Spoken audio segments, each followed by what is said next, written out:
They'll tell you a Welsh surname is worthless for finding your roots. And on the surface, they're right. Jones, Williams, Davies.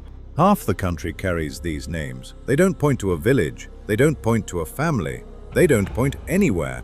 A genealogist will shrug and tell you a Welsh name alone won't get you very far. But here's what they leave out. Those ordinary Welsh surnames aren't ordinary at all. They were built the same way the names of Welsh kings were built. Father's name passed to son.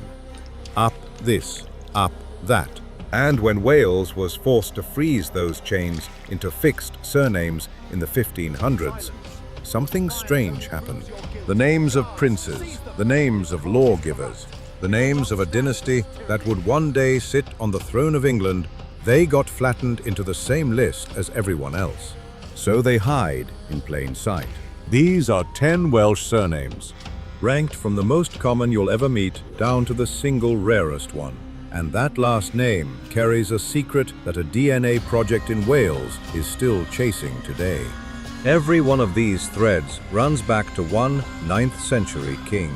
Stay until number 1, because number 1 didn't just descend from a Welsh prince, it became the royal family of England. Number 10, Jones. Today, it sounds like nothing. The most forgettable name in Britain. In 1881, there were hundreds of thousands of them, and even the experts wave it off. But Jones comes from the Welsh Ap Sean, son of John. And that little collapse, Ap Sean into Jones, is the whole story of Wales in one word. For centuries, Welshmen didn't have surnames. You were your father's son, and he was his father's son. A living chain you could recite back generations like a spoken pedigree. Nobles did it to prove royal descent. Ordinary families did it just to say who they were. Then came the Laws in Wales Acts of 1535 to 1542. Wales was folded into the English legal system, and the English wanted one fixed name per family for taxes, for courts, for control. The chain got cut. Whatever name your father held the day the clerk wrote it down, that name stuck forever. Sharing this surname doesn't make you royal. Thousands of unrelated men named John became thousands of unrelated Joneses. But if your name is Jones, your ancestor stood at the exact moment Wales stopped naming itself in its own tongue and started answering to a clerk's ledger. The next name is just as common until you learn which William it was named for. Number 9, Williams. You'd swear it was English, it's everywhere, but Williams is Ap William, and in Wales that carries a sting the English never feel. William wasn't a Welsh name. It arrived with the Normans, with conquest, with the men who built castles to hold the Welsh down. And yet, Welsh families took it, folded it into their own patronymic system, and made it theirs. Ap William, son of William. Williams. The Williams family spread across nearly all of Wales and the border counties. One of the great patronymic surnames that a genealogist will tell you is too common to trace. Too common because it worked. The name of the conqueror became a Welsh name, worn by Welsh farmers and Welsh preachers for 400 years. If your name is Williams, your ancestor took the invader's name and made it Welsh. A quiet act of survival, repeated until nobody remembered it was ever foreign. The next name is where the crown starts to show through. Number 8, Price, or Price, or Rees. Say them out loud and you'll hear it. Price, Price, Rees, Rice. They all melt back into the same two words, Ap Rhys, son of Rhys. And Rhys is no ordinary name. Rhys ap Griffith, the Lord Rhys, ruled Deheubarth, the Kingdom of South Wales, from 1155 to 1197. After the death of Owain Glyndŵr in the north, he was the single most powerful ruler in all of Wales. He held court, he patronized poets. He is said to have hosted one of the first recorded Eisteddfodau, the great Welsh festival of poetry and song at Cardigan in 1176. He had at least 9 sons. His blood scattered across South Wales for centuries. So when the patronymic froze, Ap Rhys hardened into Price and Price and Rhys, and it became one of the largest surname families in Wales. Not every Price descends from the Lord Rhys. Rhys was a common first name, and many unrelated lines carry it. But the name itself is a prince's name, and in Deheubarth it was his. If your name is Price, your ancestor spoke a name that once meant the ruler of southern Wales. The next name belongs to the man who gave Wales its laws. Number 7. Powell. It looks English, it isn't. Powell is Ap Hywel, son of Hywel. And one Hywel towers over all the rest. Hywel Dda, Hywel the Good. Around the year 930, Hywel Dda did something almost no early medieval ruler managed. He summoned men from across Wales and had the laws of the land written down. Codified, made one. The laws of Hywel Dda governed Welsh life for centuries, and they were startlingly advanced rights for women, mercy for the poor, careful rules of compensation instead of blood feud. When people speak of a distinctly Welsh civilization, this is often what they mean. Every Ap Hywel that later became Powell echoes his name. Legend and lineage blur here. Countless men were named Hywel, and Powell is common precisely because of it. But the name you carry is the name of the lawgiver of Wales. If your name is Powell, your ancestor's name was the name of the man who wrote down what it meant to be Welsh. The next name hides a prince behind a single swapped letter. Number 6. Bowen. Most people never notice it. Bowen is Ab, Owen, son of Owen. The P softened to a B, and the prince vanished into an everyday surname. But look at who bore the name Owain in the Old Welsh. Owain Glyndŵr, the great ruler of North Wales in the 1100s. Owain Glyndŵr, the last true Prince of Wales, who raised a rebellion against the English crown in 1400, and for a decade held a free Welsh parliament, dreamed of Welsh universities, and then vanished into legend without ever being captured. Owen was a name kings chose, a name of resistance. Bowen families carry the name, not necessarily the bloodline, but they carry the memory of it. If your name is Bowen, your ancestor's name was the name Wales gave to its last free prince. The next name is one most people have never even heard spoken aloud correctly. Number 5. Pew. It's short, it's odd, and almost nobody guesses where it comes from.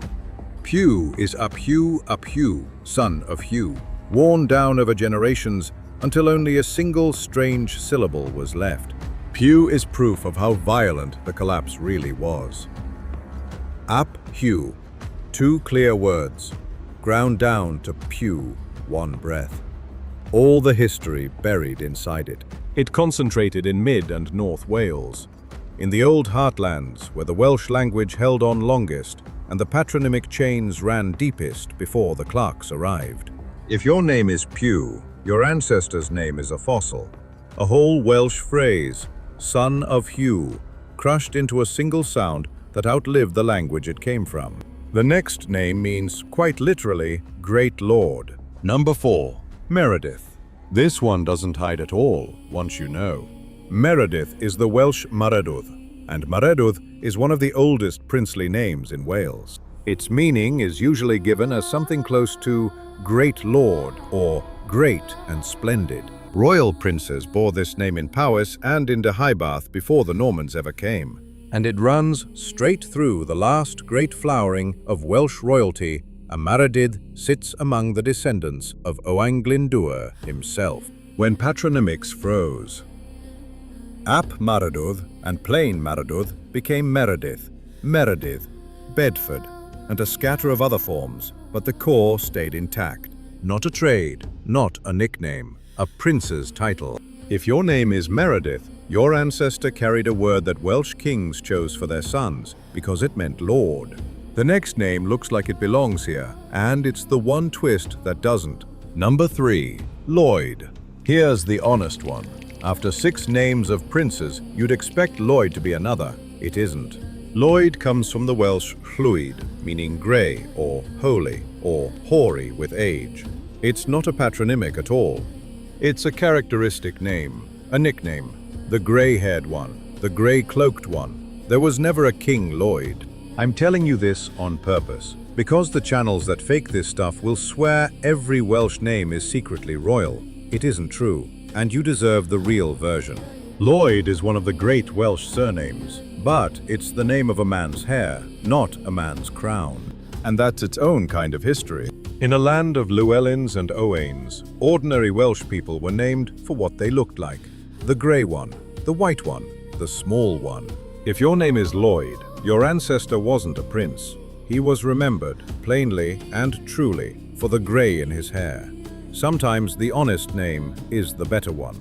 The next name sits in the north, in the old kingdom of Gwynedd, and it points straight at the throne. Number 2. Griffith. Griffith, or Griffiths, comes from Griffith, one of the mightiest names in Welsh royalty. It was most concentrated in North Wales and Glamorgan, and North Wales meant one thing: Gwynedd, the kingdom of the true princes of Wales. Griffith ap Cynan rebuilt the kingdom of Gwynedd in the 11th and 12th centuries. Griffith ap Llywelyn, in the 1000s, is the only Welshman in history to have ruled all of Wales at once. The name Griffith sits at the very top of the Welsh royal line, again and again. And here's the honest caveat that keeps this real: sharing. The name Griffith doesn't prove descent. Griffith was a favorite name precisely because the princes bore, so thousands of loyal families named their sons after their rulers. But that's the point.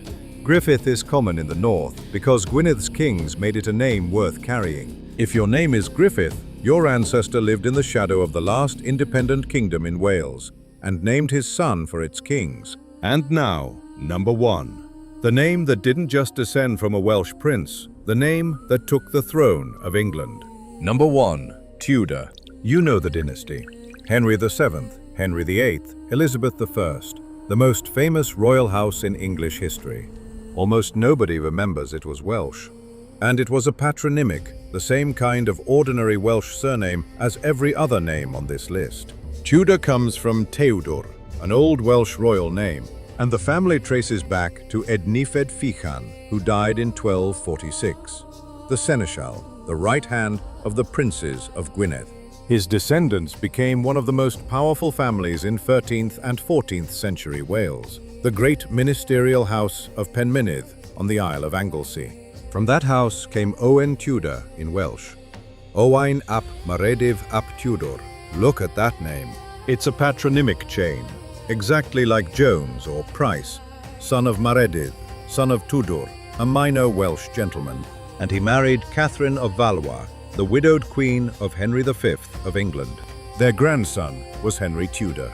In 1485, he took the English crown at Bosworth and became Henry VII, a Welshman from a Welsh patronymic family, founding the dynasty that would rule England for over 100 years. Here is the secret.